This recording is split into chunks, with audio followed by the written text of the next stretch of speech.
அம்மாவின் தன்னை தமிழ் சேனலுக்கு உங்களை அன்போடு வரவேற்கிறேன். இப்போ நம்ம மகாபாரதம் பார்த்துட்டு வரோம். அபிமன்யோட வீரத்தை பார்த்தோம். இப்போ அபிமன்யு வதம். அதர்மத்திற்காக வழியே சென்ற கௌரவர்கள் தாங்கள் தீர்மானித்தபடியே அபிமன்யு வியூகத்தை உடைத்தவ பாகத்தில் நுழையிறான். பின்னாடியே பாண்டவர்களும் நுழைய முற்பட்டார்கள். ஆனால் இதை பார்த்த திருதராஷ்டிரோட மருமகன் மகா பராக்கிரமசாலி சிந்து தேசத்து ராஜாவான ஜெயரத்தன் என்ன பண்ணுறான், பள்ளத்தாக்கில் யானை இறக்குவது போல பாண்டவர்கள் மேல் படையோடு அப்படியே பாயிறான். அவனுடைய தைரியத்தையும் சாமர்த்தியத்தையும் சாதுரியத்தையும் பார்த்த கௌரவ சேனைக்கு மறுபடியும் தைரியம் வந்துடுச்சு. ஜெயரதன் பாண்டவர்களை தடுத்த இடத்தில் படை வீரர்கள் பலமாக கூடினாங்க. வியூகத்தை மறுபடியும் மூடிட்டாங்க. சிந்துராஜனுடைய வெள்ளை பன்றி கொடியை பார்த்தோன்னே கௌரவ படைவுக்கெல்லாம் ரொம்ப உற்சாகமாக வந்துருச்சு. அபிமன்யுவால் உண்டாக்கப்பட்ட அந்த வியூக உடைப்பு மறுபடியும் சேர்ந்துருச்சு. அடைக்கப்பட்டு ஒன்றாக பூர்த்தி செய்யப்பட்டது. அபிமன்யு வியூகத்துக்குள்ளே மாட்டியிருக்கான். யுதிஷ்டன் ஒரு பள்ளத்தை உபயோகித்து ஜெயரதனுடைய வில்லையை அறுக்கிறான். கண் கொட்டுவதற்குள்ள அவன் வேறு வில்லை எடுத்து 10 பானங்களை தர்மபுத்திரம் மேலே வீசுகிறான். பீமசேனுடைய ஜெயரத்தனுடைய வில்லையும் தேரின் கொடி குடை எல்லாவற்றையும் பானங்களையும் நாசம் செய்து பூமியில் தள்ளினான். சிந்துராஜன் தயங்காமல் மறுபடியும் ஒரு வில்லை எடுத்து பீமனுடைய வில்லை அறுத்து தள்ளினான். பீமனுடைய தேர் குதிரைகளையும் அவன் எதிர்பாராமல் வீழ்த்தினான். பீமசேனன் தன் தேரிலிருந்து இறங்கி சாத்தியகை தேரில் அவன் ஏறிக்கிறான். இவ்வாறு ஜெயரதன் மிக சாமர்த்தியமாக வியூக உடம்பு மறுபடியும் அடைச்சிடறான். பாண்டவர்கள் உள்ளே செல்லாமல் செய்துவிட்டான். அபிமன்யு சகாயமற்று உதவியற்ற நிலையில் அபிமன்யு அங்கே இருக்கான். கௌரவ சேனைக்குள் புகுந்த சுபத்ரா புத்திரன் தன்னை எதிர்த்த வீரர்களை எல்லாம் வீழ்த்தான். தனியாக நின்று அவனை எதிர்க்க வந்தார்கள் அனைவரும் சமுத்திரத்தில் புகுந்த நதிகளைப் போல இருந்த இடம் தெரியாமல் மறைந்தார்கள். துரியோதனுடைய குமாரன் லக்ஷ்மணன் என்பவன் மிகவும் காந்தியும் வீரமும் கொண்ட பாலன். அனைவரும் பின்வாங்கிய போது அவன் பயமின்றி அபிமன்யுவை எதிர்க்க வந்தான். துரியோதனனோட பையன். இதனை கண்டவனும் புறங்காட்டி கொண்டிருந்த பல கௌரவ வீரர்களும் மறுபடியும் துரியோதன குமாரனுக்கு உதவியாக போர் புரிஞ்சாங்க. மழை போல மழை பெய்வது போல அபிமன்யு மேலே அம்புகளை பிழிகிறாங்க. துரியோதனுடைய மகன் லக்ஷ்மணன் மிக்க பராக்கிரமசாலி. அவன் நல்லா போர் புரிஞ்சான். முடிவில் சுபத்ரா குமாரன் எய்த ஒரு பல்லடம் சட்டை உரித்த பாம்பு போல அபிமன்யுவோட அம்பு லக்ஷ்மணனை தாக்குச்சு. அழகிய மூக்கும் புருவங்களும் பலபலவென்ற கூந்தலும் கொண்டலங்களும் கொண்ட அவன் இறந்தான்.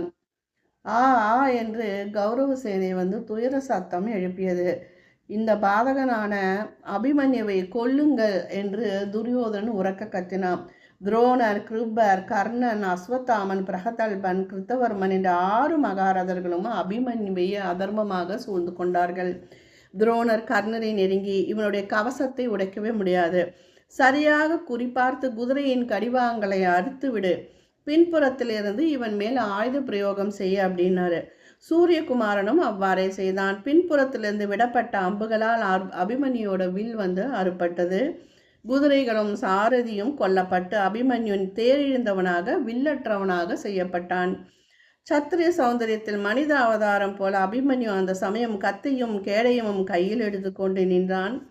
அவன் அப்போது காட்டிய சாமர்த்தியத்தை பார்த்து யுத்த களத்தில் இருந்த வீரர்கள் அனைவருக்கும் வியப்பு உண்டாயிற்று. தன்னை ஒன்று கூட எதிர்த்த அனைவரையும் கத்தி சஞ்சாரம் செய்து தாக்கினான். தரையில் கால் வைத்து நிற்காமல் ஆகாயத்தில் பறந்து யுத்தம் செய்பவன் போல காணப்பட்டான். துரோணர் அபிமன்யுவின் கையில் இருந்த கத்தியை ஒரு பானத்தால் வெட்டினான். கர்ணன் கூர்மையான அம்புகளை செலுத்தி அவனுடைய கேடயத்தையும் சிதற செய்தான். உடனே அபிமன்யு ரதத்தின் சக்கரத்தை கழட்டி கையில் எடுத்துக்கொண்டு சுதர்சனத்தை எடுத்து நிற்கும் மகாவிஷ்ணுவை போல விளங்கினான். தேர் சக்கரத்தின் புழுதி அவன் உடல் மேல் படிந்து அவன் சுபாவம் அழகு இன்னும் அதிகமாக பிரகாசித்தது. 2வது ஜனார்த்தனை போல அபிமன்யு ஒரு சகன காலம் பயங்கரமாக போர் நடத்தினான். பிறகு சேனை முழுவதும் அவனை தாக்கி அவன் கையில் இருந்த தேர் சக்கரம் துண்டு துண்டாக செய்யப்பட்டது. அர்ஜுனுடைய மகன் அபிமன்யு பாலகன் அல்லவா. துச்சாதன புத்திரன் அச்சமயம் கதையை எடுத்து அபிமன்யுவை தாக்க வந்தான். அபிமன்யும் கதாயம் எடுத்து இருவரும் ஒருவரை ஒருவர் அடித்து கொண்டு போர் துவக்கினார்கள். இருவரும் கீழே வீழ்ந்தார்கள். பிறகு துச்சாதன குமரன் முதலில் எழுந்தான். பிறகு அபிமன்யும் எழுந்து கொண்டிருந்த சமயத்தில் அவன் தலையில் துச்சாதனுடைய குமாரன் கதாயுதத்தால் அடித்தான். பல பேர்களை ஒருவனாக எதிர்த்து யுத்தம் செய்து சிரமத்தால் மயக்கம் அடைந்திருந்த அபிமன்யு அந்த அடிக்கு இரையாகி உயிரிழந்தான். தாமரை ஓடை யானை கலக்குவது போல பெரும் கௌரவ சேனையை கலக்கிய சுபத்ரா புத்திரனை பலரும் சேர்ந்து இவ்வாறு கொன்றார்கள் என்று சஞ்சயன் திருதராஷ்டிரனுக்கு சொன்னான். அவ்வாறு கொல்லப்பட்ட அபிமன்யுவை உம்மை சேர்ந்தவர்கள் சூழ்ந்து கொண்டு காட்டு வேடர்களைப் போல கூத்தாடி சந்தோஷப்பட்டார்கள். உண்மை வீரர்களுடைய கண்களில் மட்டும் கண்ணீர் ஒழுகிற்று. ஆகாயத்தில் பறந்து வட்டமிட்டு கொண்ட பறவைகள் எல்லாம் இது தர்மம் அல்ல, தர்மம் அல்ல என்று அலறி சொல்வது போல சப்தமிட்டன. கௌரவ வீரர்கள் அபிமன்யு வதத்தை பற்றி மகிழ்ச்சி அடைந்து சிம்மநாதம் செய்தார்கள். திருதராஷ்டிரனுடைய மகன் யுத்தியுசு மட்டும் கோபம் கொண்டவனாக, இது தகாது, யுத்த தர்மத்தை அறியாத சத்திரியர்களே வெட்கப்படுவதற்கு பதில் சிம்மநாதம் செய்கிறீர்களா?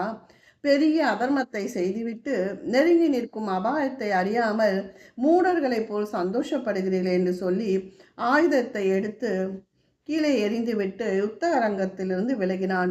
யுத்த சமத்துக்கு தர்மத்துக்கு பயந்தவன். அவன் பேச்சு கௌரவர்களுக்கு பிடிக்கவில்லை. துரோணரையும் அஸ்வத்தாமனையும் துரியோதனையும் யுத்தத்தில் ஜெயித்து பகைவரின் கூட்டங்களை எரித்த வீரன் தீர்க்க சயனத்தை அடைந்து விட்டான். துச்சாதனை புறங்காட்டி ஓட செய்த சூரனே, நீ இறந்து விட்டாயா? எனக்கு இனி என்னத்திற்கு வெற்றி, என்னத்திற்கு ராஜ்யம்? அர்ஜுனனுக்கு நான் என்ன சமாதானம் செய்வேன் என்று கன்று இழந்த பசுவை போல புத்திரனை காணாமல் துக்கப்படும் சுபத்திரை என்ன சமாதானம் சொல்வேன்? அர்த்தமில்லா வார்த்தைகளை எப்படி சொல்வேன்? பேராசை கொண்டவனுக்கு மதி அழிந்து போகிறது. தேனுக்கு ஆசைப்பட்டு கீழே இருக்கும் பெரும் பள்ளத்தை பாராமல் நாசம் செய்வதைப் போல வெற்றிக்கு ஆசைப்பட்டு சுகங்களுக்குரிய பாலனை, அன்புக்குரிய குழந்தையை யுத்தத்தின் முன்னால் தள்ளினேன். என்னை போன்ற மூடன் உலகில் இல்லை. அர்ஜுனன் இல்லாத சமயத்தில் அவனுடைய அருமை புதல்வனை காப்பாற்றாமல் நானே கொன்றவனாவேன். இவ்வாறு பாசறையில் யுதிஷ்டிரன் புலம்பினான். சுற்றி உட்கார்ந்திருந்த வீரர்கள் அபிமன்யுவின் சௌகரியத்தை தியானித்தவர்களாக பேச்சில்லாமல் அழுது கொண்டு அமைதியாக இருந்தார்கள். பொறுக்க முடியாமல் துக்கம் மேலிட்டு யுதிஷ்டன் தவித்து கொண்டிருந்த சமயத்தில் பாண்டவர்களின் ஆச்சாரியாரும் பிதாமகரான வியாசர் பிரசன்னமாகி ஆறுதல் சொல்வது வழக்கம். அதே மாதிரி அவரும் வந்தார். யுதிஷ்டன் அவரை பூஜை செய்து ஆசனத்தில் இருத்தி மனத்தை தெளிவுபடுத்தி கொண்டு, என்ன செஞ்சாலும் என்னால் முடியவில்லை அப்படின்னு கூறுறான். மிகுந்த புத்திமானும் சாஸ்திரங்களை எல்லாம் படித்தவனுமாக நீ இவ்வாறு மதிமயங்கி சோகத்துக்கு இரையாகக்கூடாது. மிருத்துவின் தன்மை உனக்கு தெரியாதா? பாமரர்களை போல் நீயும் சோகத்துக்கு இரையாக திகைக்கலாகாது என்றார் வியாசர். தர்மபுத்திரனை சமாதானப்படுத்தினார். உலகத்தை சிருஷ்டித்து ஜீவகோடுகளை உண்டாக்கிய பிரம்மன் வளர்ந்து கொண்டே போகும் பூபாரத்தை கண்டு இதற்கு என்ன செய்வது என்று கவலைப்பட்டான். பெருகி கொண்டு போகும் சமுதாயத்தை, உலக உயிர் சமூகத்தை எவ்வாறு தடுப்பது என்று யோசித்து ஒரு வழியும் தோன்றாமல் பிரம்மனுடைய உள்ளத்தில் ஒரு கவலை ஏற்பட்டது. அந்த கவலையின் வேகம் பெரும் கவலையாக கிளம்பி உலகத்தையே ஒரேடியாக நாசம் செய்ய போவது போல இருந்தது. அதன்பின் உலகம் அழிந்து போகும் என்று ருத்ரன் வேண்டிக் கொள்ள பிரம்மன் தன்னுடைய கோபத்தை அடக்கி கொண்டான். அடக்கிய கோபாகனி மரணம் என்றும் சாந்த உருவம் கொண்டு உலகத்தின் பிறப்பும் இறப்பும் சமமாவதற்கு வியாதியும் விபத்துகளும் மக்கள் வாழ்க்கையில் இன்றியமையாத பாகமாக வேலை செய்து கொண்டு வருகிறது. மரணம் என்பது உலக நன்மைக்காகத்தான் ஏற்பட்டிருக்கிறது. மரணத்தை கண்டு யாரும் துக்கப்படக்கூடாது. இறந்தவர்களை கண்டு பரிதாபப்படவும் காரணமில்லை. உயிருடன் இருப்பவர்களை பற்றி துக்கிக்க வேண்டும் என்று பூர்வ கதைகளையும் இதிகாசங்களையும் தத்துவ விளக்கங்களையும் வியாசர் கூறுறாரு. கூறி யுதிஷ்டனை தேற்றார். உலகத்தின் மிக மேன்மையான பேரு பெற்ற பாக்கியம் மங்களம் அடைந்தவர்கள் எல்லோரும் ஆண்டார்கள் என்பது உனக்கு தெரியாதா? மருதன், சுகேதரன், கங்கன், சிவி, ஸ்ரீராமன், பகிரதன், திலீபன், மாந்தாதா, யயாதி, அம்பரீஷன், சகிபிந்து, கயன், நந்திதேவன், பரதன், பிருது, பரசுராமன் புகழ்பெற்ற இந்த 16 சக்கரவர்த்திகளும் கடைசியில் என்ன ஆனார்கள்? மரணத்தைத்தானே தழுவினார்கள் அல்லவா? நீ உன் புத்திரனை பற்றி துக்கப்பட வேண்டாம். கால விளிம்பில்லாமல் சொர்க்கத்தை அடைந்தவன் விஷயத்தில் துக்கித்தலே கூடாது. துக்கப்படுபவனுக்கு துக்கமே வளரும். விவேகியானவன் சோகத்தை விட்டு கடமைகளை செய்து நற்பேறு பெற முயற்சிக்க வேண்டும். இவ்வாறு தர்மபுத்திரனுக்கு சொல்லி வியாசர் மறைகிறார். தனஞ்சயனும் கிருஷ்ணரும் சமசப்தர்களோடு போர் புரிந்து அவர்களை வதம் செய்துவிட்டு பாசறைக்கு வந்தார்கள். கோவிந்தா, என்ன காரணமோ தெரியவில்லை. என் மனம் கலக்கமடைகிறது, பேச்சு தடுமாறுகிறது, காரணமில்லாமல் உள்ளத்தில் துக்கமாக இருக்கிறது. யுதிஷ்டர் சேமமாக இருப்பாரா? அவருக்கு ஏதேனும் ஆபத்து நேரிட்டதா என்று தனஞ்சயன் கவலையோடு பகவானிடம் கேட்கிறான். வாசுதேவன், தர்மபுத்திரா, தம்பிமார்கள் சேமமாக இருப்பார்கள், நீ கவலைப்படாதே அப்படின்றாரு. வழியில் சந்தியா கால கடமைகள்லாம் செய்துட்டு தேரில் அமர்ந்து பாசறையை நெருங்க நெருங்க அர்ஜுனனுக்கு சந்தேகம் பலமாக இருந்தது.